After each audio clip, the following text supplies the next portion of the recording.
나눴으면 좋겠습니다. 하나님 말씀 함께 나누겠습니다. 은혜 받으신 하나님 말씀은 이사야서 6장 1절부터 8절까지의 말씀입니다. 이사야서 6장 1절부터 8절까지의 말씀을 한 절씩 교독합니다. 우시야 왕이 죽던 해에 내가 본즉 주께서 높이 들린 보좌에 앉으셨는데 그의 옷자락은 성전에 가득하였고 스랍들이 모시고 섰는데 각기 6 날개가 있어 그 둘로는 자기의 얼굴을 가리었고 그 둘로는 자기의 발을 가리었고 그 둘로는 날며 서로 불러 이르되 거룩하다 거룩하다 거룩하다 만군의 여호와여 그의 영광이 온 땅에 충만하도다 하더라. 이같이 화답하는 자의 소리로 말미암아 문제방의 터가 요동하며 성전의 연기가 충만한지라. 그때 내가 말하되 화로다 나여 망하게 되었도다. 나는 입술이 부정한 사람이요 나는 입술이 부정한 백성 중에 거주하면서 만군의 여호와이신 왕을 배웠음이로다 하였더라. 그때 스랍 중에 하나가 붓젓가락으로 제단에서 집은 바 핀 숯을 손에 가지고 내게로 날아와서 그것을 내 입술에 대며 이르되 보라 이것이 내 입에 닿았으니 내 악이 제하여졌고 내 죄가 사하여졌느니라 하더라. 내가 또 주의 목소리를 들으니 주께서 이르시되 내가 누구를 보내며 누가 우리를 위하여 갈고 하시니 그때 내가 이르되 내가 여기 있나이다 나를 보내소서 하였더니 아멘. 소명은 무엇일까요? 다른 모든 것들을 내가 포기하고 내려놓는다고 해도 이거 하나를 꼭 붙들어야 한다면 그게 소명일 수 있습니다. 컬링, 바로 소명은 부르심입니다. 하나님이 나를 부르셔서 이것을 맡기셨다라고 하는 이 소원이 하나가 분명하게 있다면 그것은 행복한 사람일 겁니다. 그리고 소명을 발견했을 뿐만 아니라 그 소명을 성취한 삶을 짧은 인생 가운데 살았다면 그것은 정말 보람 있고 내 인생이 헛되지 않았구나, 낭비가 아니었구나 이것을 고백할 수 있는 삶일 겁니다. 저와 여러분들의 소명은 무엇입니까? 특별히 한 민족의 한 미전도 종족의 복음화를 마음속에 소명으로 품은 분들도 계실 겁니다. 그런 분들 중에 한 분이 언더우드 선교사였겠죠. 그 당시에는 우리 조선도 미전도 종족이었죠. 그런데 이 한 나라를 품고 이 땅을 향해서 온 그 소명이 오늘날의 한국 교회와 또한 한국 교회를 통해서 퍼져나가는 세계 선교의 물결을 또한 그 파동을 만든 것이죠. 또 어떤 분은 사회제도 개혁이 소명인 분이 있을 겁니다. 또 이런 분들 중에 하나가 아브라함 링컨 대통령이었겠죠. 그분은 노예를 해방시키는 것이 소명이었습니다. 나는 그런 소명에 비해서 너무 작고 초라합니다. 그게 아닙니다. 다 이렇게 작은 소명부터 시작이 된 겁니다. 나는 이 아이를 주님 안에서 잘 키우는 것이 나에게 가장 중요한 소명입니다. 그게 얼마나 귀합니까? 그 일을 통해서 얼마나 위대한 하나님의 역사가 일어날 수 있는 잠재력이 있습니까? 바로 그 여인이 성경에서 한나였죠. 이 한나의 기도를 통해서 사무엘이 하나님 앞에 세워졌고 사무엘은 뒤에 사사의 역사와 왕정의 역사를 다리 놓는 위대한 하나님 앞에서 드려진 인물이 됩니다. 이처럼 저와 여러분들 하나님 앞에 하나님 왜 저를 이 시기에 태어나게 하셨습니까? 왜 하나님께서 특별히 지금 이 시기에 포틀랜드 오레곤에 있게 하셨습니까? 이걸 물었을 때 하나님이 우리에게 소명을 주십니다. 그런데 이 소명은요, 특별히 우리의 삶이 편하고 모든 것들이 만족스러울 때는 잘 보이지가 않습니다. 느껴지지도 않고요. 오히려 위기의 순간, 그것도 가장 어둡고 추운 위기의 순간에 이 소명이 나에게 주어지고 또 주어진 소명이 더욱더 밝게 보이는 역설을 만듭니다. 오늘 본문에 나오는 이사야 선지자도 마찬가지였습니다. 이사야 선지자는 그 당시에 굉장히 세계 정세가 요동치는 복잡한 시대, 어려운 시대에 살았습니다. 주전 740년 전의 선지자였는데요. 그때는 이 유다 지역 전체적으로 수많은 적국들이 이렇게 포진해 있을 때였습니다. 그때 아주 지혜로운 왕이 있었는데 우시아 왕이었습니다. 우시아 왕은 외교적인 전략이 아주 탁월하고 하나님을 진실하게 섬기는 왕이었습니다. 그래서 그 요동치는 세계 정세 속에서 이 나라를 바르게 인도하기 위해서 노력했고 참 좋은 성과가 있었던 왕이었습니다. 그래서 이사야 선지자와 많은 백성들이 이 우시아 왕을 의지했어요. 더더군다나 이 우시아 왕 때문에 이사야는 더 자신감이 있었습니다. 왜냐하면 촌수를 따지고 올라가면 우시아 왕은 바로 이사 선지자와 사촌 관계였기 때문입니다. 내 형이 대통령이면 얼마나 든든하겠어요. 근데 정말 이 이사야 선지자는요 너무나 든든한 후원자가 있었던 것입니다. 그런데 한순간에 이 왕이 무너져 내립니다. 어, 그의 말년에 문둥병 나병에 걸리게 되고요. 그리고 갑자기 이 세상을 떠나게 됩니다. 나라는 절체절명의 위기였습니다. 설상가상으로 든든한 나의 친척이 왕이었는데 그분이 죽었으니 이 이사야의 마음이 얼마나 어려웠겠습니까? 이런 상황 속에서 어떻게 할 바를 알지 못하겠고 그런 최악의 상황 속에서 그는 하나님을 만나러 성전으로 들어갑니다. 이런 외부적으로는 최악의 환경인데 오히려 내면적으로는요 이런 최악의 환경이 바로 최상의 소명과 연결될 수 있는 기회를 만나게 해줍니다. 저와 여러분들 위기가 오지 않으면 기회는 보이지도 않고 기회가 없다는 것을 알아야 합니다. 요셉을 볼까요? 요셉은 정말 안락한 가정 속에 있다가 자기의 형들로부터 따돌림을 당해서 다른 나라로 부모님도 모르게 팔려가는 위기를 당합니다.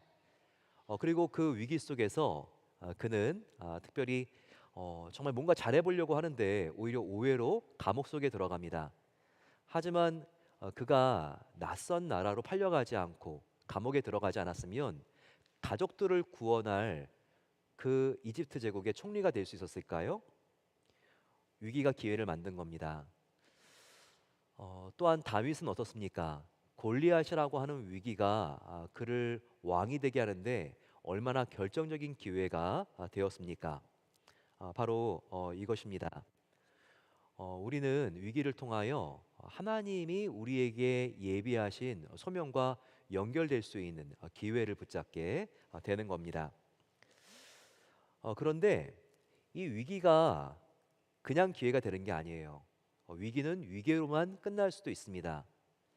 반드시 이 위기가 기회가 되기 위해서는요, 하나님 앞에 전심으로 기도가 드려져야 됩니다. 특별히 성경을 보게 되면요, 하나님께 소명을 받은 사람들, 다 그 사람들은 기도하다가 받은 사람들입니다. 아브라함도 하나님과 기도하다가 열방의 아버지가 되는 그런 소명을 받았습니다. 야곱도 기도하는 가운데 그는 소명을 받게 됩니다. 엘리야 선지자 역시 기도 가운데 소명을 받게 되죠. 오늘 바로 이사야 선지자도 이 어려운 심정을 그가 성전에 갔을 때 하나님을 만나고 그분과 하나님과 대화하고 기도하는 가운데 그가 소명을 얻게 됩니다. 이 세상에서 가장 중요한 기도가 있다면 그 기도는 어떤 기도일까요? 바로 구원을 얻을 때 드리는 기도와 우리가 소명을 받을 때 우리가 드리는 기도일 겁니다.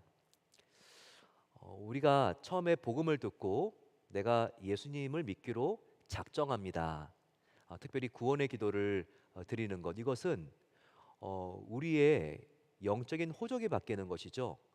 완전히 지옥 갈 우리의 데스티니가 영원한 생명으로 바뀌는 바로 그런 결정적인 기도입니다.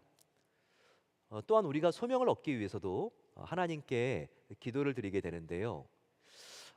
이 구원 얻는 기도와 소명을 받는 기도가 이게 같은 시간에 드려지는 사람도 있고 시간적인 차이가 있는 사람도 있습니다. 저 같은 경우는 구원받는 시간이었습니다. 저는 청소년 시절 때 예수님을 만나서 회심을 하고 구원 얻게 되었는데요. 저의 중고등부 리트릿 할 때였습니다. 근데 그때 정말 눈물을 흘리며 뜨겁게 하나님께 기도를 하는데 제가 정말 하나님 앞에 다 용서받는 체험을 하면서 내가 구원받는 자녀가 되었구나. 그런데 계속 기도하는데 몇 시간 뒤에 하나님께서 저에게 컬링을 주셨습니다. 너가 목회자나 선교사가 되어서 정말 평생을 직업적으로 나를 위하여 드리면서 나와 함께 나의 비전과 꿈을 이루지 않겠니? 저는 너무나 구원받은 그 은혜에 감격해서 하나님 정말 주님과 평생 함께하는 일이라면 저는 너무나 그 일을 하는 게 행복하겠습니다. 바로 그 자리에서 저는 14살 때 이렇게 하나님께 기도했습니다. 이와 같은 경우는 구원과 회심과 소명이 함께 오는 경우겠죠. 하지만 오늘 본문에 이사야와 같은 경우도 있습니다. 먼저 구원받았는데 시간적인 차이가 있는데 어떤 위기의 순간 하나님과 깊이 교제하는 가운데 기도하는 가운데 하나님으로부터 비전과 꿈을 받는 경우가 있죠. 소명과 구원이 같이 오던 구원과 소명이 이게 분리되어서 따라오던지 간에 반드시 가장 인생에서 중요한 기도, 구원을 얻을 때 드리는 기도, 소명을 받을 때 드리는 기도에서 반드시 공통적인 게 있습니다. 바로 그 공통점인 것은 이와 같은 중요한 기도에는요, 반드시 회개가 포함된다는 것입니다. 회개가 포함된다는 거예요. 오늘 하나님께서 이사야에게 소명을 주시는데 이 소명을 받기 위해서 이 기도 안에 정말 하나님 앞에 나아가 회개하는 것이 중요한 부분을 차지하고 있습니다. 오늘 이와 같이 이사야가 기도할 때 하나님 앞에 회개하는 부분들, 이 부분이 어떻게 나와 있죠? 먼저 그는 성전에서 하나님을 만납니다. 그가 성전 안으로 들어갔을 때 오늘 본문의 전반부를 보십시오. 그는 성전 안에 있는 하나님의 영광에 압도당하죠. 천사들이 이 성전을 가득 채우고 있었습니다. 그런데 그 스랍 천사는 날개가 6개가 있었습니다. 그런데 이 두 날개로는 천사들이 자기들의 얼굴을 가리고 있었고, 그리고 또 두 날개로는 발을 가리고 있었으며 두 날개로는 날고 있었던 이 장면이 나와 있습니다. 왜 천사들이 자기들의 얼굴과 발을 가리고 있었을까요? 하나님 곁에서 수종드는 천사였기 때문입니다. 하나님 곁에서 하나님을 섬기는 천사였기 때문에 천사들 자신도 하나님의 그 눈부신 영광 앞에서 자기들의 얼굴을 가릴 수밖에 없었던 것입니다. 정말 이와 같은 하나님의 영광을 체험했던 이사야 선지자, 정말 압도당하며 그가 바로 내 앞에는 바로 하나님께서 보좌에 앉아 계시구나, 이것을 직감할 수 있었죠. 하나님을 만나는 순간 그는 가장 먼저 보인 것이 있었는데 바로 그 보인 것은 자기의 죄였습니다. 그래서 이 죄 때문에 내가 화로다, 망하게 되었구나, 그가 그렇게 망연자실하고 절망하는 모습이 보여지고 있습니다. 여러분, 소명을 받기 위해서는 우리가 진실하게 회개해야 됩니다. 그런데 회개는요, 내가 노력해서 회개하는 게 아니라 하나님 앞으로 내가 전심으로 나아가려는 이 노력이 있으면요, 자연스럽게 회개가 되는 것을 우리는 알 수 있습니다. 지금 하나님 앞에 나아갔을 때 자기의 죄가 밝게 보이면서 회개하는 바로 이 이사야의 모습을 보시기 바랍니다. 또한 베드로도 그렇습니다. 밤새도록 베드로는 고기 한 마리도 못 잡았죠. 하지만 그물을 던지라는 예수님의 말씀에 순종하여 던졌을 때 정말 찢어질 만큼 고기가 많이 올라오는 모습을 보면서 이분은 인간이 아니라 하나님이구나. 예수님이 하나님인 것을 느꼈을 때 그는 어떻게 됩니까? 하나님 앞에 그가 제대로 바로 섰을 때 그는 자기의 죄를 보게 되고 회개하게 되는 것입니다.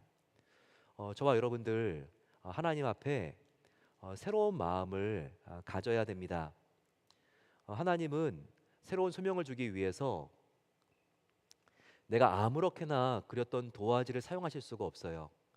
하나님이 나의 인생을 새롭게 이끌어 나가기 위해서는요, 하나님은 하나님이 그릴 수 있는 새 도화지가 우리의 마음과 영혼 가운데 새롭게 펼쳐지기를 원하십니다. 그러기 위해서 우리는 내 힘으로 노력으로 회개하려는 게 아니라 하나님 앞에 더욱더 정직하게 진실하게 나아가야 합니다. 그럴 때 자연스럽게 어두울 땐 보이지 않던 먼지가 밝은 햇살이 들어오면 보이는 것처럼 하나님 앞에 나의 죄가 보이게 되고 그 죄를 회개했을 때 하나님은 새로운 우리의 마음 속에 하나님의 비전을 소명을 그려 나가기 시작하십니다. 이렇게 자기의 죄를 제일 먼저 인식한 이사야, 그는 특별히 자기의 죄를 가장 구체적으로 상징적으로 보여주는 자기의 입술이 부정하다고 말하면서 내가 이 입술의 더러움 때문에 죽게 되었다고 그가 말하고 있습니다. 근데 여러분, 여기서 왜 이 입술이 가장 큰 문제로 발견됩니까? 어, 지금 이사야는요, 입술이 문제가 아니라 그 더러운 말, 정말 어, 거룩하지 않은 말을 하는 자기의 마음이 문제인 것을 보고 있습니다. 성경은 입은 무엇인가, 마음에 가득한 것을 말하는 것이 입술이라는 것을 말씀하고 있습니다. 저와 여러분들 특별히 입술이 부정하다고 하는 바로 이 이사야의 고백처럼 우리는 입술뿐만 아니라 가장 중요한 문제가 나의 마음에 있다는 것을 우리가 인정할 수 있어야 합니다. 따라서 하나님과 함께 새로운 인생을 시작하기를 원한다면 먼저 죄로부터 우리의 마음이 정결해져야 된다는 것을 우리가 알아야 합니다. 다시 말씀드리지만 새 그림을 그리려면 새 도화지가 필요하듯이 새 인생을 시작하려면 반드시 새 마음이 필요합니다. 그런데 이 새 마음은 내가 만들 수가 없어요. 내 안에서 내가 새 마음을 창조할 수가 없습니다. 그러면 어떻게 이 마음이 만들어지고 새 마음이 창조됩니까? 바로 이전 것은 지나갔으니 보라 새 것이 되었도다. 바로 이 말씀처럼 내 안이 아닌 나의 밖에서 보라 새 것이 되었도다라고 하는 명령해 주실 분, 새 마음을 창조하실 분의 도움과 은혜가 전적으로 필요하다는 것입니다. 바로 하나님의 아들 예수 그리스도의 은혜를 우리가 의지해야 하지만 참된 회개가 가능하고 우리 마음속에 새 마음이 창조될 수 있다는 거예요. 어린 양 대신 예수 그리스도의 바로 그 은혜가 있어야지만 참된 회개가 가능하고 내 마음이 눈보다 더 정결해질 수가 있습니다. 하나님께서도 이사야에게 새 소명을 주시기 위해서 근본적으로 그 마음이 성결해져야 된다는 것을 알려주십니다. 그래서 마음의 죄를 상징하는 그 입술이 정결해질 수 있도록 도와주시는 겁니다. 천사가 제단 옆에 있는 화로에서 이글거리는 뜨거운 숯을 집게로, 꽃집게로, 꼬챙이로 짚습니다. 그리고 나서는 이사야의 입을 향해서 전속력으로 날개를 치면서 돌진해 옵니다. 그리고 그 입술을 이 뜨거운 숯으로 지져버리죠. 그때 이 이사야의 마음이 얼마나 공포스러웠을까요? 숯덩이를 들고 이글거리는 숯덩이를 들고 자기를 향하여 오고 있는 바로 그 천사가 저 가까이 왔을 때, 그리고 그 입을 지지기 위하여 이 숯을 가려고 대려고 했을 때 공포스러운 정도가 아니었을 겁니다. 자기의 죽음을 체험한 것이죠. 그것은 단지 입술에 화상을 입는 정도가 아니라 자기의 옛사람의 죽음이었던 것입니다. 하나님께서는 죄의 값은 사망이라고 했으니 사망을 통해서 죄가 용서받은 겁니다. 그런데 여러분, 지금 이사야가 죽었나요? 죽지 않았습니다. 이사야서 6장을 보게 되면요, 그의 입술이 지짐을 당했지만 그가 죽지 않은 것을 우리가 알 수 있죠. 이사야는 분명히 죄를 용서받았지만 죽지는 않았습니다. 하지만 우리는 알고 있죠. 바로 이사야와 우리들의 죄로 인한 사망의 결과는요, 바로 예수님에게 나타난 것입니다. 바로 예수님이 우리의 죄 때문에 십자가에서 처참하게 찢겨져서 죽임을 당하셨죠. 그 결과 저와 여러분들은 죄를 용서받고 새 생명과 새 소명을 얻었지요. 바로 이사야는, 저와 여러분들은 살아남았지만 그것은 거저 대가 없이 살아남은 것이 아니라 바로 예수님의 은혜로 영생을 얻었고, 저와 여러분들이 하나님으로부터 받은, 또 앞으로 받을 소명을 위해서도 예수님께서 십자가에 달려 죽으심으로써 그 은혜로 저와 여러분들이 소명을 받은 사람과 사명자가 되었다는 것입니다. 저와 여러분들이 구원을 받은 것도, 소명을 받은 것도, 또 소명을 이루는 삶을 살고 있는 것도 나의 의나 노력이 아니라 오직 전적인 예수 그리스도의 은혜라는 것을 꼭 믿게 되시기를 축원합니다. 구원받고 새로운 존재가 된 이사야는 특별한 능력이 생깁니다. 그것은 바로 하나님의 마음이 느껴지기 시작했다는 것입니다. 하나님이 아파하는 것에 함께 아파하고 하나님이 기뻐하시는 것에 함께 즐거워할 수 있는 하나님에 대한 예민한 공감 능력이 생기기 시작했습니다. 바로 이와 같은 차이가 있습니다. 저와 여러분들이 구원받고 하나님이 주신 이 소명을 따라 살아가게 되면 바로 하나님에 대한 공감 능력이 생깁니다. 전에는 일상 가치에 대한 공감 능력이 뛰어났을 수가 있습니다.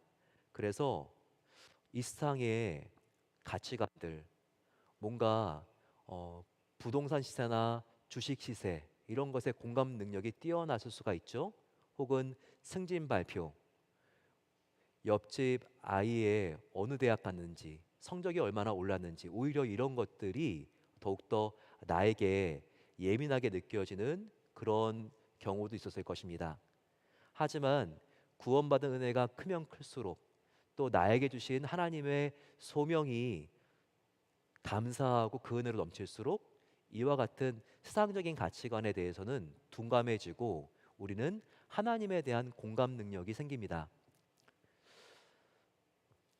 이사야에게 하나님께서 이와 같은 구원을 주셨을 때 하나님은 하나님의 마음을 이사야에게 나누십니다.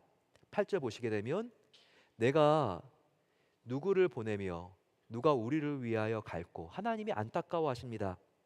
하나님께서 죄로 무너진 세상과 죄의 노예가 된 백성을 보시면서 이렇게 눈물을 흘리시며 아파하면서 이사야에게 하나님의 마음을 솔직하게 털어놓으시고 나누는 것입니다. 이때 하나님의 마음에 대한 공감 능력이 생겼던 이사야가 하나님께 자발적으로 자원하는 마음으로 순종하는 이 장면이 나와 있습니다. 주님, 제가 여기 있습니다. 나를 보내소서. 그가 이렇게 고백하죠. 그는 억지로 고백한 게 아닙니다. 하나님이 아파하시는 바로 그 문제에 대하여, 바로 그 아픔에 대하여 내가 하나님께 정말 내가 자원하는 마음으로, 자발적인 마음으로 내가 나의 삶을 온전히 드리기를 원합니다. 그가 이렇게 고백한 것입니다. 그러면서 말씀을 전하는 선지자로서의 강력한 그의 부르심에 응답하는 삶이 또한 열리게 됩니다. 저와 여러분들 구원받은 하나님의 자녀가 되었다면 회개를 통하여 하나님 이 구원의 기쁨을 더욱더 나의 마음속에 풍성하게 주십시오. 날마다 하나님을 더 가까이 만나기 위하여 나아가십시오. 그럴 때 하나님께서 저와 여러분들에게 전에 없었던 하나님의 아픔과 하나님의 마음을 나누어 줄 것입니다. 바로 그때 하나님께서 억지로 시키신 하나님이 아니라 자발적으로 하나님을 따르는 사람을 찾는 바로 그 하나님께서 나와 함께 나의 소원을 이루기 위하여 너의 짧은 삶 나와 함께 정말 걸어가지 않겠니? 그러면 너는 영혼을 낚는 사람이 될 것이다. 가장 후회 없고 보람 있고 헛되지 않은 삶을 살게 될 것이다. 말씀하실 것입니다. 중요한 것은 먼저 하나님을 제대로 만나는 것입니다. 오늘 기도를 통하여 하나님께 더욱더 가까이 나가시고 하나님이 나의 마음속에 아픔이 되는 죄를 보여주신다 할지라도 뒷걸음치지 마시고 그 죄를 하나님께 내어놓고 진실하게 회개하십시오. 회개하게 되었을 때 하나님은 이제 하나님의 아픔을 우리에게 느끼고 보여주실 것입니다. 그럴 때 하나님의 부르심에 따라 주님을 따르는 삶이 가장 행복하고 보람 있고 낭비가 없는 삶인 줄을 내가 믿습니다. 우리가 우리의 마음을 하나님께 드릴 때 주님은 우리를 통하여 하나님의 아름다운 꿈을 이루실 것입니다. 이와 같은 하나님의 기쁘신 꿈을 함께 이루어가는 소명자들이 되시기를 간절히 축원합니다. 이 시간 함께 우리 찬양하며 하나님께 나아가면 좋겠는데요. 이 시간 하나님 앞에 나아가 주님, 내가 날마다 감사하며 순종함으로 주님의 길을 걸어가기를 소망합니다. 우리 함께 하나님의 부르심, 이 소명에 내가 정말 하나님 앞에 내가 무릎 꿇고 주님, 하나님이 주시는 이 소명을 내가 발견하고 찾고 따라가는 일에 내가 나의 삶을 나의 시간을 드리기를 소망합니다. 주님, 나의 삶의 가장 작은 부분 영역이라도 결코 이것은 초라한 일이 아닙니다. 오병이어와 같이 이것을 드렸을 때 하나님께서는 자녀를 하나님 앞에 잘 키우기를 기도하는 한나의 기도를 통해서 그에게 생명을 주시고 그 아이를 하나님께서 이 세계를 변화시키는 귀한 하나님의 사람으로 세워주셨습니다. 하나님, 나도 나의 작은 오병이어 드리기를 소망하오니 우리가 주님께 드리며 순종하며 나아갈 때 하나님께서 정말 기대하시는 그 아름다운 일을 하나님께서 이루어 주시기를 간절히 소망합니다. 우리 함께 이 찬양 함께 부르며 기도하며 나아가겠습니다.